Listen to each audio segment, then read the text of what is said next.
à votre séance intérieure sport, le seul rendez-vous documentaire au cœur du sport et des sportifs. Guillaume Pivot, bonjour. Bonjour. Bienvenue, vous êtes le réalisateur du documentaire à suivre. Vous avez donc suivi les Fennecs algériens la semaine dernière à l'occasion de son match face au Rwanda dans le cadre des éliminatoires à la Coupe du Monde. Un match sous haute tension et pour cause, gros enjeux. Oui, ça fait 24 ans que l'Algérie n'a plus connu la Coupe du Monde depuis la Coupe du Monde au Mexique en 1986. Et puis pendant 20 ans, le pays a connu une crise politique, économique qui a rejailli sur le football. Donc il y a eu une grosse crise du foot. Les deux dernières Coupes d'Afrique des Nations, l'Algérie n'y a pas participé. Alors l'espoir est revenu seulement l'année dernière quand ils ont battu le Sénégal, ce qui n'est pas rien, pour se propulser au dernier tour qualificatif de la Coupe du Monde. Ils ont été reversés dans une poule de 4 avec l'Égypte, la Zambie et le Rwanda. Seule la première place est qualificative. Et ils ont battu l'Égypte à domicile au mois de juin, ce qui a lancé un fol espoir. Et on va le rappeler juste avant cette dernière rencontre qualificative, l'Algérie est en tête avec 3 points d'avance sur l'Égypte. Les calculs étaient simples. Il suffisait pour l'Algérie de battre le Rwanda, de compter sur un faux pas de l'Égypte en Zambie pour se qualifier dès le week-end dernier pour la Coupe du Monde. Et c'est tout ce suspense-là que vous avez suivi la semaine dernière. On va les suivre dans un instant, quel que soit le résultat. On a le sentiment qu'il y aura un avant et un après cette campagne de qualification pour le mondial. Les structures, les mentalités sont en train de changer. La sélection a changé. Le football algérien, effectivement, est en train de changer grâce à un homme, le président de la fédération, qui est passé par la FIFA, qui a beaucoup de réseaux, qui a réussi à redonner une nouvelle ambition à l'Algérie. Et puis grâce aussi à beaucoup de joueurs qui évoluent dans les plus grands clubs européens. On les connaît tous en Ligue 1, Ziani, Belhadj, Mansouri par exemple. Ils sont formés en France, ils sont nés en France, ils ont aussi un passeport français. Mais ils ont décidé de retourner dans leur pays d'origine pour défendre les couleurs des Fennecs, les couleurs vert et blanche. Mais c'est une sélection qui cache un petit peu le problème structurel du foot algérien. Le championnat n'est pas à un très très bon niveau, les observateurs le disent. C'est un championnat qui équivaut au bas de niveau de la Ligue 2. Il y a beaucoup de problèmes de violence, beaucoup de matchs à huis clos, des problèmes de formation aussi, des problèmes de structure. Donc la fédération doit profiter de cet élan pour renforcer la base, parce que l'Algérie, vous allez le voir dans le documentaire, c'est vraiment un pays de foot et il y a beaucoup de talent à l'état pur. L'Algérie, peut-être le marchepied, a utilisé la qualification pour le mondial. Babel World, c'est le nom de votre documentaire. L'Algérie aux portes du monde, réalisé donc par Guillaume Pivot. Merci beaucoup, regardez. Harmonie Édition.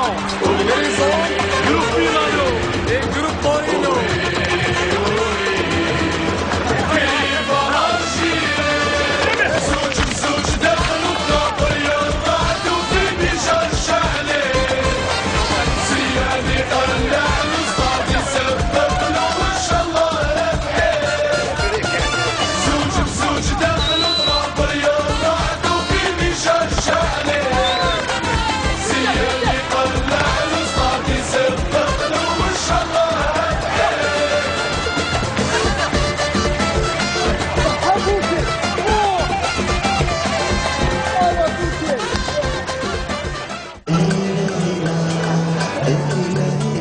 Rafik Saïfi en tête du cortège.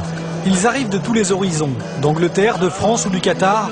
22 joueurs en mission pour tout un peuple pour renvoyer 24 ans après l'Algérie en Coupe du Monde. Quand tu arrives à l'aéroport, tu as un accueil comme ça. Hommes, femmes, garçons, des vieux, des vieilles, tu pries pour toi. Ça me donne la chair du pouce. Quand tu arrives comme ça, tu dis franchement, je suis obligé de me défendre pour mon pays sur le terrain. Je donne le maximum. Une semaine pour préparer le match face au Rwanda, mais quelques minutes seulement à Saïfi pour prendre le pouls du quartier où il est né. Je suis très fier et très content. Alhamdoulilah. Toute l'Algérie là.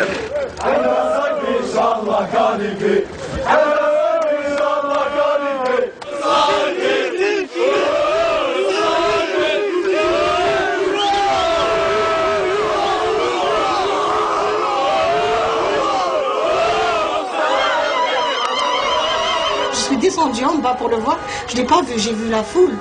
Il y avait plein de voisins, ses amis d'enfance qui le supportaient avec une très grande joie.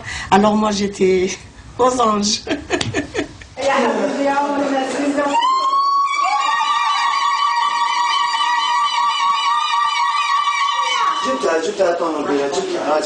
On ressent un truc où on ne peut pas l'expliquer, c'est plus fort que nous. Et je suis prêt pour entamer la semaine avec un moral bien élevé. Rafik Saïfi, c'est le grand frère de la sélection. Ses cadres, Ziani, Mansouri, Belhadj, ont grandi en Ligue 1. C'est la France qui alimente la sélection algérienne. Et cette semaine, sur les 22 sélectionnés, 13 joueurs y sont nés et y ont été formés.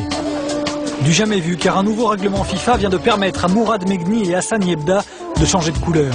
Champions du monde chez les jeunes avec les bleus, mais jamais sélectionnés chez les grands, ils viennent d'intégrer la sélection de leur pays d'origine. Les radios, y a pas. Alors, il y a bien une première réaction à ta convocation à l'équipe nationale quand tu l'as reçue. Je suis fier d'être ici. Moi, je ne veux pas dire que j'étais surpris parce que voilà, c'était déjà fait un peu avant. Les joueurs, je les connais tous déjà avant. Je connaissais Karim Ziani, Blhadj. J'ai déjà dit que je suis disponible, bien sûr. Ouais, c'est marrant parce qu'ils posent 50 fois les mêmes questions, mais c'est normal. Je suis nouveau, donc voilà, ils posent beaucoup de questions sur l'intégration, etc. On va les aider, mais je ne sais pas comment. Mais la preuve, ils sont déjà c'est eux maintenant qui nous aident. Et maintenant, il reste encore. Je pense à partir de demain, il faut rentrer dans le match et se concentrer parce qu'il y a trop de médias, il y a trop de pubs, tout ça. Maintenant, il faut baisser un peu le rythme. L'autre secret de la réussite actuelle, une organisation quasi sans faille.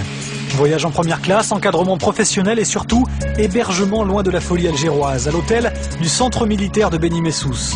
Un hôtel luxueux, mais fermé à double tour.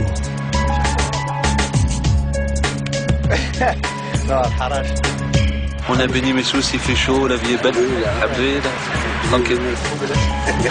Une sélection aux petits soins. Ah, des petites lasagnes, de la mayonnaise. Des conditions dignes des plus grands clubs européens et l'ambiance s'en ressent. Tu peux manger avec nous? Notre caméra sera la seule autorisée à pénétrer dans le terrier des Fennecs. C'est la nouvelle tendance. Voilà. Ah ouais, ça c'est la nouvelle génération. Ça c'est où?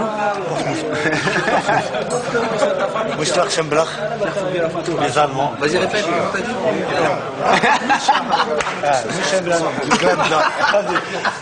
Redis-le. Mönchengladbach. Ah, tout doucement, non, redis-le vite. Toi, dis-le. Voilà, tu vois. Gladbach. Voilà, c'est ça.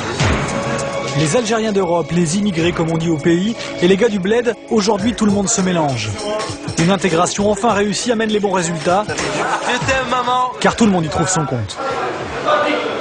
Au début, on regarde d'un mauvais œil, mais après, quand on voit que les résultats sont positifs, en fait, on s'aperçoit que c'est nécessaire aussi. La plupart des joueurs qui évoluent en équipe nationale, et même la plupart des titulaires, excepté moi qui joue à Sétif, mais j'ai été formé à Lyon, sont formés en France, quoi. Au niveau football, c'est intrinsèque, il n'y a pas une grande différence, mais c'est au niveau, on va dire, intelligence dans le jeu, au niveau tactique, où on sent que certains joueurs ici ont quelques lacunes, en fait, qui est dû au fait qu'ils n'ont pas été formés, on va dire, dans certains centres de formation.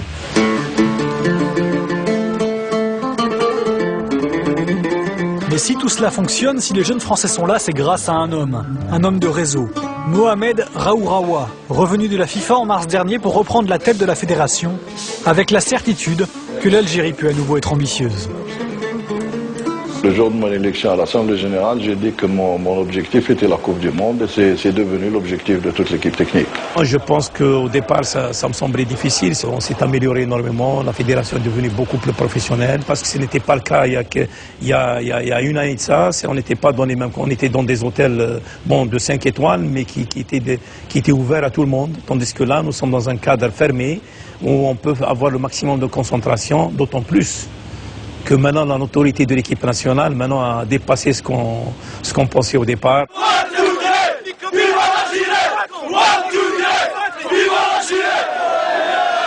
Alger, jeudi matin, les places sont en vente. Enfin, à 4 jours du match, premier signe perceptible de l'impatience de tout un peuple.